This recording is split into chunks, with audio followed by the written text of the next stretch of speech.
আসসালামু আলাইকুম। সবার আগে বাছাই করা 10টি আন্তর্জাতিক খবর জানিয়ে দেব। প্রথমেই থাকছে শিরোনাম। তবে তার আগে অনুরোধ থাকবে ভিডিওটিতে একটি লাইক দিবেন।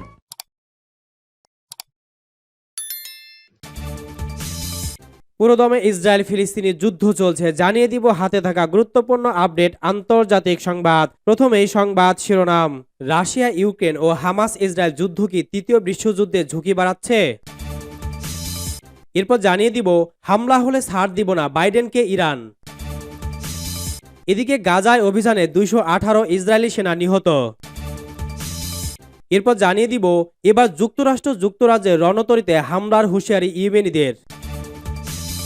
আরও জানিয়ে দিব দক্ষিণ কোরিয়ার উপকূলে মার্কিন যুদ্ধবিমান বিধ্বস্ত। এবং সর্বশেষ জানিয়ে দিব জেলেনস্কি অনুরোধ প্রত্যাখ্যান, বরখাস্তের মুখে ইউক্রেনের শীর্ষ জেনারেল। শুনছিলেন সংবাদ শিরোনাম, এখন বিস্তারিত। তবে অনুরোধ থাকবে ভিডিওতে একটি লাইক করে দিন এবং কমেন্ট করে জানিয়ে দিন আপনার মূল্যবান মতামত। রাশিয়া ইউক্রেন ও হামাস ইসরায়েল যুদ্ধ কি তৃতীয় বিশ্বযুদ্ধের ঝুঁকি বাড়াচ্ছে? বিশ্ব প্রেক্ষাপট ক্রমাগত সংঘাতময় পরিস্থিতির দিকে এগিয়ে যাচ্ছে। বিশ্বের পরাশক্তিগুলো প্রত্যক্ষ ও পরোক্ষভাবে যুদ্ধে জড়িয়ে পড়ছে। রাশিয়া ইউক্রেন যুদ্ধে মার্কিন যুক্তরাষ্ট্র ইউক্রেনের পক্ষ অবলম্বন করে অর্থ ও সামরিক সহায়তা প্রদান করে আসছে। চীন ও উত্তর কোরিয়া রাশিয়ার পক্ষে দৃঢ় অবস্থান গ্রহণ করেছে। 2022 সালে ফেব্রুয়ারিতে ইউক্রেন আক্রমণ করে রাশিয়া। অল্প সময়ের মধ্যে ইউক্রেনে বিশেষ সামরিক অভিযান শেষ করবেন এমন প্রত্যাশা নিয়ে রাশিয়ার প্রেসিডেন্ট পুতিন ইউক্রেন আগ্রাসন শুরু করলেও এই যুদ্ধ দীর্ঘমেয়াদী লড়াই পরিণত হয়েছে। রাশিয়া যখন ইউক্রেনে আক্রমণ করে তখন মার্কিন প্রেসিডেন্ট জো বাইডেন সহযোগীদের বলেছিলেন, আমরা তৃতীয় বিশ্বযুদ্ধকে এড়ানোর চেষ্টা করছি, অর্থাৎ ইউক্রেন যুদ্ধ বিশ্ববাসীকে বিশেষ করে পরাশক্তি সমূহকে সুস্পষ্টভাবে বিভক্তির দিকে ধাবিত করেছে। তাইওয়ান নিয়ে এমনিতেই যুক্তরাষ্ট্র ও চীনের মধ্যে উত্তেজনা বিরাজ করছে। চীন তাইওয়ানকে নিজেদের ভূখণ্ড বলে দাবি করে আসছে। সম্প্রতি উত্তর কোরিয়ার সর্বোচ্চ নেতা কিম জং উন দক্ষিণ কোরিয়াকে যুদ্ধের হুমকি দিয়ে বলেছেন, উত্তর কোরিয়ার ভূখণ্ডে 0.001 মিলিমিটার ভূমিও লঙ্ঘিত হলে পদক্ষেপ নেওয়া হবে। তিনি বলেছেন, পিয়ং ইয়ং দুই দেশের ডিফ্যাক্টো সামুদ্রিক সীমানা স্বীকৃতি দেবে না। দক্ষিণ কোরিয়াকে প্রধান শত্রু হিসেবে গণ্য করতে সংবিধান পরিবর্তনের আহ্বান জানিয়ে কিম জং উন দক্ষিণ কোরিয়ার সঙ্গে সহযোগিতা ও পুনঃ একত্রীকরণ সংস্থাগুলোকে বাতিল ঘোষণা করেছেন। গত বছর 7 অক্টোবর ফিলিস্তিনি সশস্ত্র সংগঠন হামাস ইসরায়েলে হামলা চালানোর পর দেশটি গাজায় প্রতিশোধমূলক ও সর্বাত্মক হামলা শুরু করে। এই যুদ্ধেও যুক্তরাষ্ট্র ইসরায়েলের পক্ষ অবলম্বন করে ইসরায়েলকে সামরিক আর্থিক সহযোগিতা দিয়ে আসছে। একই সঙ্গে লোহিত সাগরের উত্তপ্ত পরিস্থিতিতে হুতি বিদ্রোহীদের বিরুদ্ধে যুক্তরাজ্যকে সাথে নিয়ে হামলা চালিয়েছে মার্কিন যুক্তরাষ্ট্র। হামলা হলে ছাড় দিব না বাইডেনকে ইরান। ফিলিস্তিন ইসরায়েল যুদ্ধের পর থেকে উত্তপ্ত মধ্যপ্রাচ্য। এই অঞ্চলে বিভিন্ন মার্কিন ঘাঁটি যুদ্ধের পর থেকে হামলার মুখে পড়েছে। এবার মার্কিন প্রেসিডেন্ট জো বাইডেনকে হুঁশিয়ারি দিয়েছে ইরান। বুধবার 31 জানুয়ারি টাইমস অফ ইসরায়েলের এক প্রতিবেদনে এ তথ্য জানানো হয়েছে। জাতিসংঘে নিয়োজিত ইরানের রাষ্ট্রদূত আমির সাইদ ইরাভানি এক হুঁশিয়ারি দিয়ে বলেন, যে কোনো হামলা হলে তা জবাব দেবে ইরান। হামলা হলে কোনো ছাড় নয়। দেশটির রাষ্ট্রীয় সংবাদ মাধ্যম জানিয়েছে, ইরান তাদের নিজেদের ভূখণ্ড অথবা সীমান্তের বাইরে তাদের স্বার্থ রয়েছে এমন যে কোনো জায়গায় হামলা হলে তার জবাব দেবে। এর আগে মার্কিন প্রেসিডেন্ট জো বাইডেন বলেন, জর্ডানে মার্কিন বাহিনীর ওপর ড্রোন হামলার জবাব দেওয়ার সিদ্ধান্ত নেওয়া হয়েছে। তিনি বলেন, মধ্যপ্রাচ্যে বিস্তৃত বা বৃহত্তর যুদ্ধ চান না, তবে জর্ডানে যে হামলা হয়েছে তার জবাব দেওয়া হবে। গত বছরের 7 অক্টোবর ইসরায়েল হামাসের সংঘাত শুরুর পর সিরিয়ার সীমান্তে মার্কিন সামরিক ঘাঁটিতে ব্যাপক হামলা চালানো হয়েছে। গত রোববারে সেই হামলায় আরও 40 জনেরও বেশি মার্কিন সেনা আহত হয়েছে। এ ঘটনায় ইরান সমর্থিত একটি মিলিশিয়া গোষ্ঠী দায় স্বীকার করেছে। এছাড়া মধ্যপ্রাচ্য জুড়ে সাম্প্রতিক সপ্তাহগুলোতে নতুন যেসব সহিংসতা দেখা গেছে তাতে অস্থির এই অঞ্চলের সংঘাত আরও ছড়িয়ে পড়া উদ্বেগ বেড়েছে। মার্কিন প্রেসিডেন্ট জো বাইডেন বলেন, ইরান সমর্থিত কট্টর গোষ্ঠীর হামলার জবাব দেওয়া হবে। আমি মনে করি না আমাদের মধ্যপ্রাচ্যে বিস্তৃত যুদ্ধের প্রয়োজন। এমন অবস্থায় স্থানীয় সময় মঙ্গলবার সকালে সাংবাদিকরা জিজ্ঞাসা করেন, জর্ডানের ড্রোন হামলায় 3 মার্কিন সেনা নিহত হওয়ার ঘটনায় যুক্তরাষ্ট্র কিভাবে প্রতিক্রিয়া জানাবে সে বিষয়ে সিদ্ধান্ত নিয়েছেন কিনা। জবাবে প্রেসিডেন্ট বাইডেন বলেন, হ্যাঁ, হামলার ঘটনায় ইরানকে দোষারোপ করা উচিত কিনা তাও তাকে জিজ্ঞাসা করা হয়েছিল। জবাবে তিনি বলেন, আমি তাদেরকে এই অর্থে দায়ী করি, যারা এই হামলা করেছে তারা ইরান তাদের সশস্ত্র সরবরাহ করছে। অবশ্য জর্ডানের সেই সামরিক ঘাঁটিতে হামলায় কোনো ধরনের সম্পৃক্ততার কথা অস্বীকার করেছেন ইরান। গাজায় অভিযানে ২১৮ ইসরায়েলি সেনা নিহত। গাজায় অভিযানে ইসরায়েলি বাহিনীর আরও ৩ সেনা সদস্য নিহত হয়েছে। এছাড়া গুরুতর আহত হয়েছে আরও ৫ সেনা সদস্য। ইসরায়েলি সেনাবাহিনী এ তথ্য নিশ্চিত করেছে বলে আল জাজিরার এক প্রতিবেদনে জানানো হয়েছে। স্থানীয় সময় মঙ্গলবার ৩০ জানুয়ারি উত্তর গাজায় ৮৭তম ব্যাটালিয়নে ৩০ বছর বয়সী এক সেনা সদস্য নিহত হন। একই দিনে গাজার দক্ষিণ অঞ্চলে ৬৬ এবং ৪৬তম পেট্রোল ব্যাটালিয়নের ২৮ এবং ৪৩ বছর বয়সী আরও ২ সেনা নিহত হন।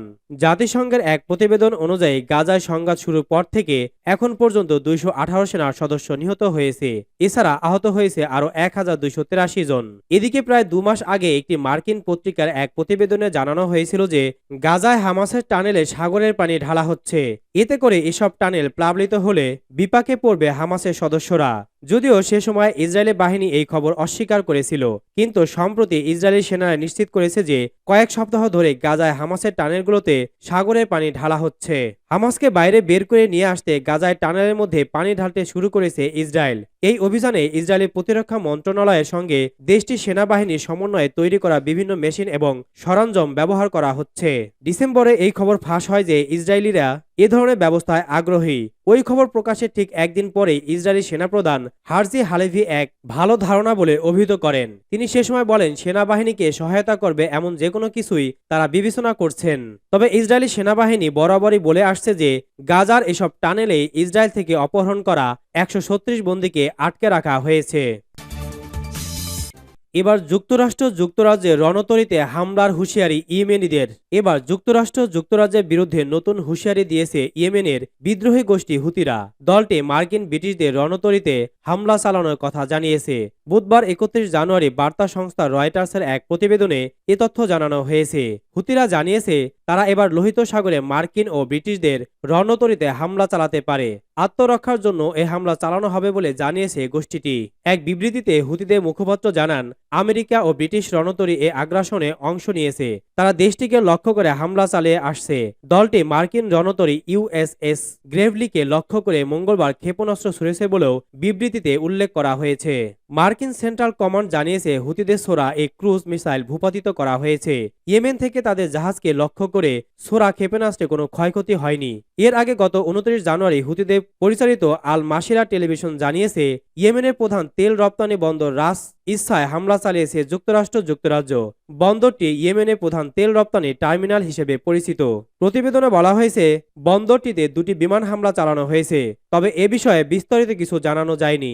উল্লেখ্য, ১২ জানুয়ারি ইয়েমেনে প্রথম হামলা চালায় মার্কিন জোট। ওই দিন আল জাজিরার এক প্রতিবেদনে জানানো হয় ইয়েমেনে হুতি বিদ্রোহীদের অবস্থান লক্ষ্য করে ইয়েমেনে হামলা চালানো শুরু করেছে যুক্তরাষ্ট্র ও যুক্তরাজ্য। দক্ষিণ কোরিয়ার উপকূলে মার্কিন যুদ্ধবিমান বিধ্বস্ত। দক্ষিণ কোরিয়ার উপকূলে মার্কিন F-16 যুদ্ধবিমান বিধ্বস্ত হয়েছে। বুধবার ৩১ জানুয়ারি এই দুর্ঘটনা ঘটেছে। গত এক বছরে কম সময়ের মধ্যে দক্ষিণ কোরিয়ায় মার্কিন অন্তত ৩টি বিমান বিধ্বস্ত হল। সিউল থেকে প্রায় ১১০ মাইল দক্ষিণে অবস্থিত কুনসান বিমান ঘাঁটি থেকে এক বিবৃতিতে জানানো হয়েছে স্থানীয় সময় সকাল ৮:৩০টার দিকে কোরিয়ান উপদ্বীপে পশ্চিমে একটি প্রশিক্ষণ মিশনের সময় ঘটনাটি ঘটে। বিমান বাহিনীর বিবৃতি দিয়ে বলা হয়েছে দুর্ঘটনা কবলে পড়া যুদ্ধবিমান থেকে পাইলট নিরাপদে বের হয়ে যান এবং বিধ্বস্ত হওয়ার প্রায় ৫০ মিনিট পরে তাকে উদ্ধার করা হয়। চিকিৎসার জন্য তাকে হাসপাতালে নেওয়া হয়েছে। ৮ম fighter wing commander colonel Matthew গেট এক বিবৃতিতে কোরিয়া প্রজাতন্ত্রে উদ্ধারকারী বাহিনীর প্রতি কৃতজ্ঞতা জানিয়েছেন। এদিকে দীর্ঘ আলোচনার পর অবশেষে তুরস্কের কাছে F-16 যুদ্ধবিমান বিক্রি করছে যুক্তরাষ্ট্র। শুক্রবার ২৬ জানুয়ারি $২৩ বিলিয়ন চুক্তির অনুমোদন করেছে ওয়াশিংটন। এর আগে ন্যাটোতে যোগ দেওয়ার জন্য সুইডেনকে অনুমোদন দেয় তুরস্ক। যুক্তরাষ্ট্রের আইন অনুযায়ী তুরস্কের সঙ্গে এই চুক্তির ব্যাপারে কংগ্রেসকে জানিয়েছে বাইডেন প্রশাসন। একই সঙ্গে গ্রিসের কাছে ৪০টি F-৩৫ যুদ্ধবিমান বিক্রির অনুমোদন দিয়েছে যুক্তরাষ্ট্র, সূত্র CNN।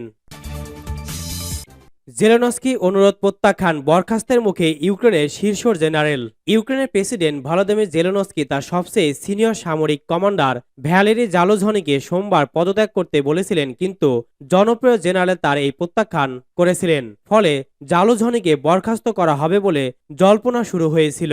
ইউক্রেনের গ্রীষ্মকালীন পাল্টা আক্রমণে ব্যর্থতার মধ্যে দুজনের মধ্যে উত্তেজনা কয়েক সপ্তাহ ধরে জ্বলছে। তবে জালুঝনিকে জোর করে বের করে দেওয়া হতে পারে এমন জল্পনায় অনেকেই অবাক হয়ে গিয়েছিলেন।